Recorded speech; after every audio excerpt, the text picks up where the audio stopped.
अस्सलामुअलैकुम नाज़रीन, मैं हूं जुल्फ़िकार हुसैन खान और आप देख रहे हैं K9 सिटी न्यूज़। हर सख्त नज़र कि अगर सत्ता बनती है तो महिलाओं का मंगलसूत्र उतार कर मुसलमानों को दे दिया जाएगा, इसके ऊपर आपका क्या कहना है? मोदी जी को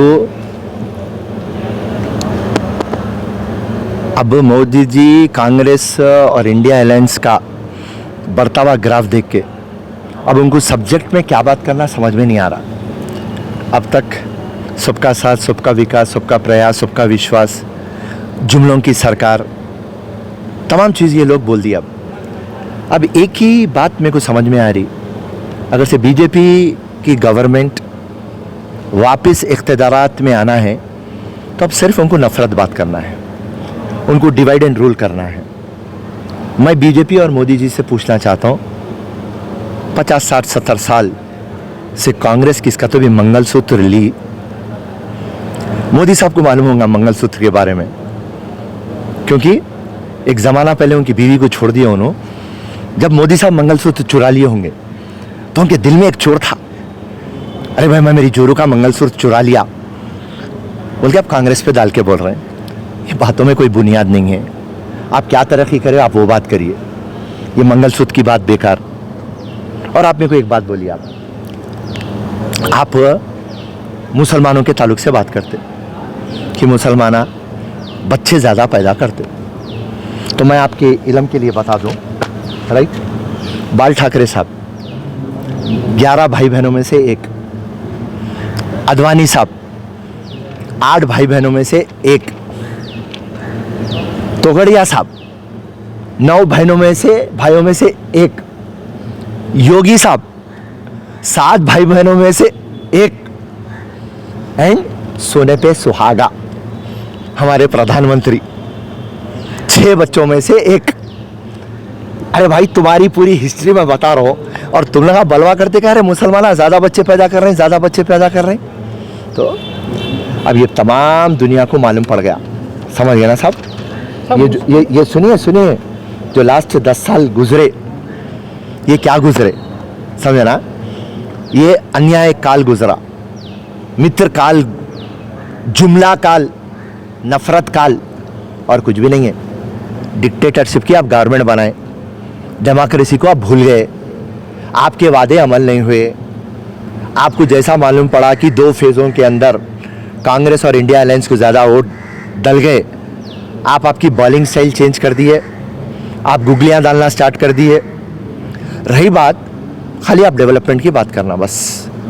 और मैं सिकंदराबाद के हलके के उम्मीदवार किशन रेड्डी, तेलंगाना का बीजेपी पार्टी के प्रेसिडेंट को ओपन चैलेंज कि आप डेवलपमेंट में क्या करें बताइए। आप जो टैक्स में पैसा ले रहे हैं, आप सिकंदराबाद को क्या दिए, तेलंगाना को क्या दिए? चलिए, कौन सी गली, कौन सी बस्ती को आप डेवलप करें, कौन सा स्कूल, कौन सा कॉलेज आप डेवलप करें, आप कितने नौकरियां दिए, बढ़ती हुई कीमत पे आप कंट्रोल कर सके।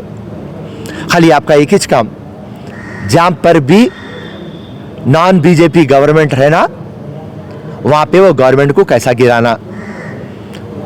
जो बीजेपी का पार्टी का अपोजिट लीडर तगड़ा रहना, उसको ईडी का रेड, इनकम टैक्स का रेड, सीबीआई का रेड, इलेक्शन कमीशन, ये पूरे ऑटोनमस बॉडी को आप यूज करना और उनको कंट्रोल करना। जितने भी सेंट्रल एजेंसीज है उनका पावर आप खींच लिए। तो आप एक तानाशाही हुकूमत कर रहे हैं नरेंद्र मोदी। तो ये तानाशाही हुकूमत जाने के लिए कांग्रेस को आना लाना बहुत जरूरी है। सब मुसलमानों के ताल्लुक से और एक बात कह दिया नरेंद्र मोदी, घुसपैठी बोल के बताया कि वो बांग्लादेशी, अफगानिस्तान वहाँ से घुस कर, इसके ऊपर आपका क्या कहना है? कौन मुसलमान? देखो साहब, जो हिंदुस्तान में आ गया वो हिंदुस्तानी है, राइट। मैं जैसा लास्ट टाइम भी आपके चैनल को बोला, 5000 साल की हिस्ट्री में ना को जाओ बाबा। अरे भाई, हिंदुस्तान में ऊपर से आर्यंस आए, नीचे से द्रविडियंस आए, हाँ, इंडस वैली सिविलाइजेशन। मैं हिस्ट्री पढ़ रहा हूँ नरेंद्र मोदी। जो हिंदुस्तान में आ गया। हिंदुस्तान की खासियत क्या है? अनेकता में एकता है।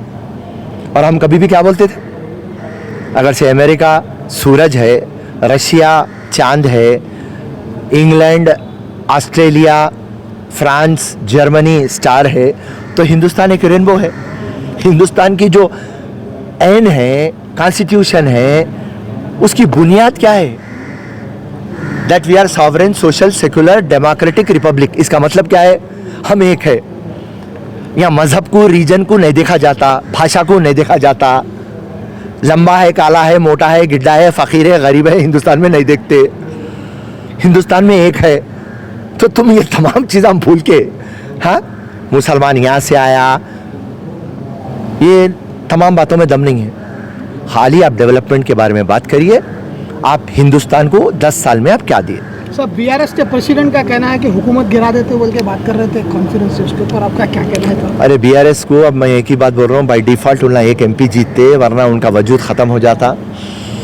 और जितने भी बीआरएस के एमएलएज है, दीवार पे बैठे हुए बंदरों के वैसा, और वो बंदरा कूदना चाह रहे हैं कांग्रेस में। तो अब केसीआर और केटीआर को बोलने के लिए कुछ भी नहीं बचा। अगर से उन्हें ये बात नहीं बोले तो उनके पूरे एमएलएज चले जाते। अगर से उनके एमएलएज टिके हुए रहना है तो साइकोलॉजिकल गेम खेलना है, डाइवर्शन टैक्टिक्स करना है, सब्जेक्ट से हट के बात करना है, तो उनकी मजबूरी के लिए वो लोग कर रहे हैं। उसमें कोई बात में दम नहीं है। कांग्रेस की हुकूमत डे बाय डे मजबूत होते जाएंगी और स्ट्रांग होते जाएंगी। साहब, 17 लोकसभा में कितने सीटें जीतने की उम्मीद है आप कांग्रेस? कांग्रेस पार्टी आप लिख लीजिए +11, 11 के ऊपर जीतते।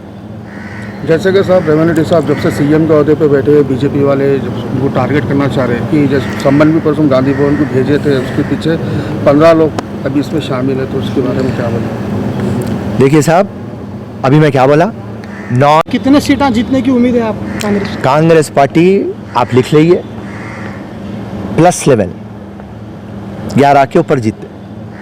जैसे कि साहब रेवन्यू रेड्डी साहब जब से सीएम के अहदे पे बैठे हुए बीजेपी वाले जब उनको टारगेट करना चाह रहे हैं कि जैसे संबंध भी परसों गांधी भवन को भेजे थे, उसके पीछे 15 लोग अभी इसमें शामिल है, तो उसके बारे में क्या बोलें? देखिए साहब, अभी मैं क्या बोला, नॉन बीजेपी गवर्नमेंट जहाँ भी है उनके सेंट्रल एजेंसीज आ जाते। दिल्ली में पूरा कमांड कंट्रोल अरविंद केजरीवाल की सरकार है, मगर अरविंद केजरीवाल अंदर है। और होम डिपार्टमेंट किसके हाथ में है? बीजेपी, अमित शाह। सो रेवंत रेड्डी एक आग है, आग को तो लाना है। तो इसके लिए ये तो बात तो हम पहले दिन से बोलते थे। जब भी कोई भी इनके खिलाफ तगड़ी तरीके से बातचीत करता, वहाँ पे रेड होता, नोटिस आता, समन आता, अरेस्ट होता। ये तो ओपन सीक्रेट हो गया। अब डेमोक्रेसी तो कहाँ रही? तानाशाही रही। राजा के बारे में नहीं बोलना, राजा के घर के बारे में नहीं बोलना, सारी दुनिया के बारे में बकवा कर ले तो बचावा रहता। हमारे ताल्लुक से बोलेंगा तिहार को आ जाना, ये इनविटेशन भी जाता भाई नरेंद्र मोदी। ये तो पूरी दुनिया को मालूम हो। हम पहले जब बोलते थे तो बोलते अरे फिरोज खान क्या बोलते यार हो, पर आज पूरों को मालूम पड़ गया। केसीआर साहब का ये कहना है कि बीजेपी और कांग्रेस दोनों मिलकर मेरी बेटी को जेल भेजा दी है, बोल के प्रेस कॉन्फ्रेंस में बोल रहे थे। अरे सिंपति रे, टाइमिंग देखो यार, कविता को कब की जेल भेजाना था। अब इलेक्शन के टाइम पे कई को बीआरएस को सिंपति आने और दुनिया को पता चलने की अरे बीजेपी वाकई में ग्रेट है भाई, ईमानदार पार्टी है, किसको भी नहीं छोड़ रही। तो बीजेपी को एडवांटेज आना, बीआरएस को एडवांटेज आना। हाँ, 365 दिन के अंदर यही दिन मुकर्रर था, यही महीना मुकर्रर था इलेक्शन से पहले बुला के जेलों में डालना। ये बीजेपी का एक ड्रामा है रे भाई, और कुछ भी नहीं है, पॉलिटिकल स्टंट है। साहब, एक लास्ट क्वेश्चन है। अवाम का कहना है कि फिरोज खान रात देख रहा ना दिन देख रहा, सिकंदराबाद की सीट को टफ के मुकाबले में जो है सो वो निकल जा रहा, धूप इतनी चिड़चिड़ाती धूप में निकल जा रहा, रात में निकल जा रहा। इसके ऊपर अवाम को क्या मैसेज देंगे? देखिए, एक ही बात है, सिकंदराबाद के अंदर 5,80,000 मुसलमान और क्रिश्चियन है, और मैं पूरे मुसलमान और क्रिश्चियनों को यहाँ से बोल रहा हूँ, अगर से आप लोग दिल पे ले लेंगे और ये कड़ी धूप को बाजुक रखते हुए आप एक बदलाव लाना चाह रहे हैं, आप निकल जाएंगे, तो मेरे खून से लिख दूंगा सिकंदराबाद के अंदर कांग्रेस पार्टी आएंगी। और सिकंदराबाद की कांग्रेस पार्टी आना उतना इंपॉर्टेंट नहीं है। ये जो आपका वोट है वो कांग्रेस को जाएगा और इंडिया अलायंस को जाएगा। एक जो तानिशा है उसको निकालने का है। सो मेहरबानी करके जिस दिन सिकंदराबाद के मुसलमान और क्रिश्चियन और दलित डिसाइड कर लेंगे, और दलितों को मैं एक बात बोल रहा हूँ, बीजेपी कभी भी दलितों का अच्छा नहीं चाहिए। जो भी दलितों के लिए रिजर्वेशन लाई वो कांग्रेस पार्टी लाई। सब प्लान लाई वो कांग्रेस पार्टी लाई, और जितने भी लोन फैसिलिटी करी वो कांग्रेस पार्टी करी। तो ये 3 जने अगर से इकट्ठा हो गए तो फिर कांग्रेस का जीतना दीवारों पर लिखा हुआ है। मगर ये लोग अगर से आगे पीछे होंगे और वोट डालने नहीं आएंगे तो वहाँ पे मुश्किल आ जाएंगे। जय हिंद, जय कांग्रेस, धन्यवाद।